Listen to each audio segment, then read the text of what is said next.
Hello, my name is Dries Bonte from Ghent University, and I will present you some deliverables that we have been developing in Endure, a deliverable to assess how land use changes might impact ecosystem services.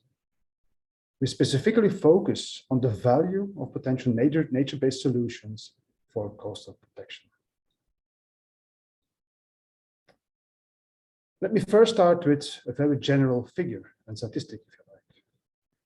In red here, you see the part of the North Sea region, so including the Two Seas region, which is particularly vulnerable for floods by the year 2050. So according to projections of climate change for the year 2050.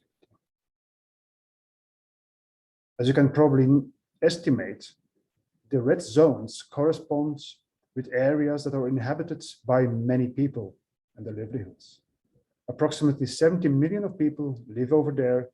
And of course, this corresponds with a lot of urban infrastructure as well. If we want to mitigate potential risks of some floods in the future, we need to do something. And that was actually one of the main aims of the Endure project. Quantifying, documenting, and communicating how nature-based solutions and the dune development specifically might contribute to this kind of climate change mitigation or flood mitigation in the future.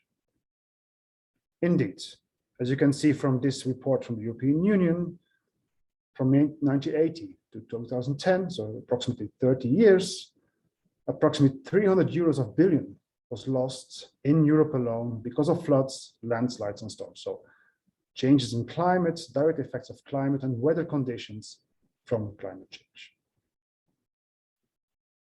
Of course, given the immensely dense population in these urban areas, European citizens face other challenges as well.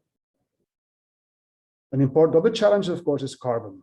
So we need to reduce greenhouse gases, and we need to mitigate a further increase of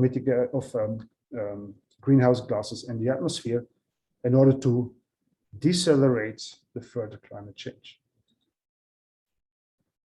Jointly with changes in climate and potential disasters, we know that there's a lot of people suffering from extreme heat waves. So approximately 75,000 dead people in the EU due to heat waves, which is about 70% of all deaths from natural disasters. Besides that, urban areas also have the challenge to deal with air pollution and, I would say, an overall and serious impact of urbanization in the Two Seas region is, of course, degradation of ecosystems. And this degradation of ecosystems is very important because ecosystems are not only a collection of species of plants and animals together, no. They're a collection of connected species, and we know that they do deliver ecosystem services. Ecosystem services like water purification, carbon storage, but also provide shades. So they cool actually some areas. They can dramatically cool urban areas. And importantly for this project, they also can help to mitigate erosion, preventing erosion and preventing floods. So losing ecosystems or degrading ecosystems because of an intensified land use may actually feedback, but negatively feedback again on the impact of climate change on our society. An approach to counter and to mitigate these kind of climate change effects is investing in nature-based solutions. So also creating nature that could support the natural processes that eventually help us to support economic growth and enhance our well-being as such. And such nature-based solutions are hypothesized or were anticipated when we started this project to be of major importance for flood control in coastal regions. Of course, we did not invent the hot water, right? We know already from other studies that nature-based solutions may indeed help mitigating floods. I would say mostly for riverine systems, for deltas, we know that enlarging the catchment allows water to be stored, and for that decelerates or decreases potential flood risks in downstream urban areas. The water is retained where there's space, and as such, it can more gradually flow to the sea. Similarly, forestation is very important upstreams, and because forestation also retains water in the mountains or in the higher catchments, and it also prevents erosion of soils. Important for us, for this project here, is that nature-based solutions also do exist for protecting coastlines.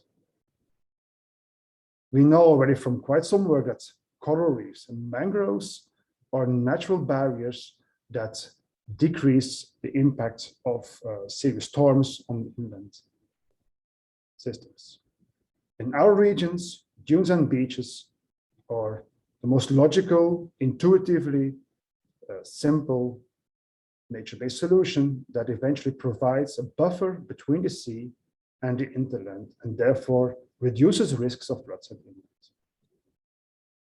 So the question here is, can we actually, given the space constraints that we have, can we actually help nature in managing the risks?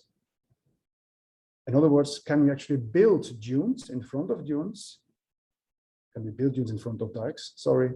And if we build these dunes ourselves, how efficient are they in reducing risks of floods during climate extremes? Hence, we ask the question, and we quantify the impact of such dunes that are built before urban infrastructure, which we refer to as dikes. So this is a kind of reference situation.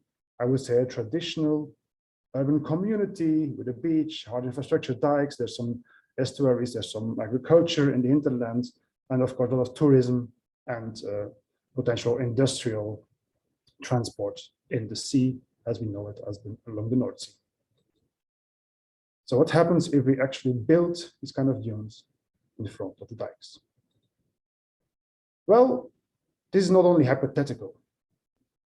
Both in the Netherlands and in Belgium, but also in France, we are building dunes, or people are building dunes to restore the natural system. These dunes, as you know from other presentations, from Ruben, for instance, these dunes, they catch sand, and they actually might develop themselves in a sort of autonomous way and grow with the sea level rise. In Belgium, as a follow-up of this project, we are already developing 3 pilot experiments where such dunes are built in front of the urban infrastructure.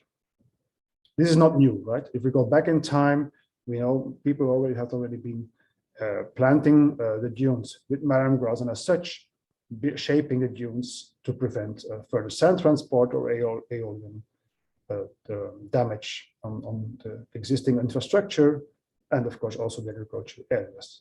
So the principle of building dunes is not new, but we investigated and also communicate how the building of new dunes might eventually help us in providing ecosystem services.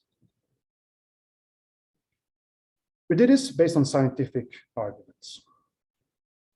Briefly, as you can read also in the scientific paper by Katrien van der Bist, briefly, we have been developing a matrix in which we quantified the contribution of ecological processes. So ecological processes like hydrodynamics, morphodynamics, fluxes of sand between different systems, evapotranspiration, infiltration, primary production, and also anthropogenic processes like fishing, building, grazing, whatever, on the eventual ecosystem services.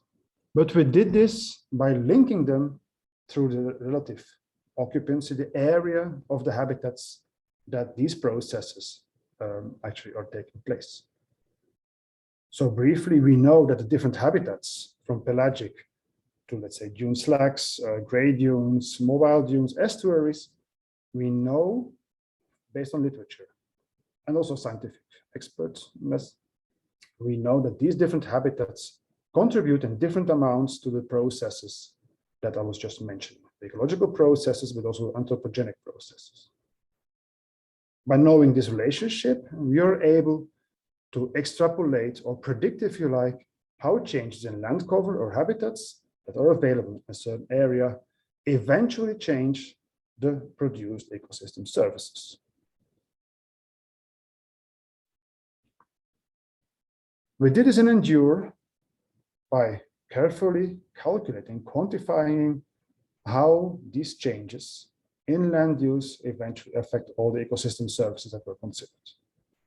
Ecosystem services that we considered are agro-production, fishery yield, aquaculture, sand extraction, the availability of water reserves, flood protection, of course, very important for us, climate regulation, water quality regulation, energy production, and recreational tourism.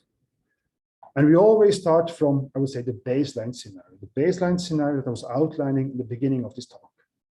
Remember the traditional urban coastal community with urban areas protected or disconnected from the beach by dikes, some agriculture areas in the hinterland, and an estuary. And we systematically investigate how changes in land use, for instance, in this case, building a dune in front of a dike, quantitatively impacts the ecosystem services. It's a tool that we have been developing based on, let's say, non-realistic, non-explicit scenarios. So we kind of average changes in land use in our region to make such predictions that are generic and that can be used by everyone according to the planning for potential changes in land use. What you can see from this figure is that building dunes in front of a dike has positive effects on the ecosystem services. So this means compared to what we have now, the ecosystem services that will be provided by the dune in front of a dike are positive. And they're mainly positive for recreational tourism. Simply, we create more beach, more dunes for people to wander about. People like to walk into dunes. There's a positive effect on water quality regulation because of the purifying effect of the sand that might be present. And of course, what we are mostly interested in is to really quantify how building such a dune impacts flood protection. And as you can see from this spider diagram here, the impact on flood production is substantial. There's a potential increase for the services, flood protection services here when building a dune in front of a dike.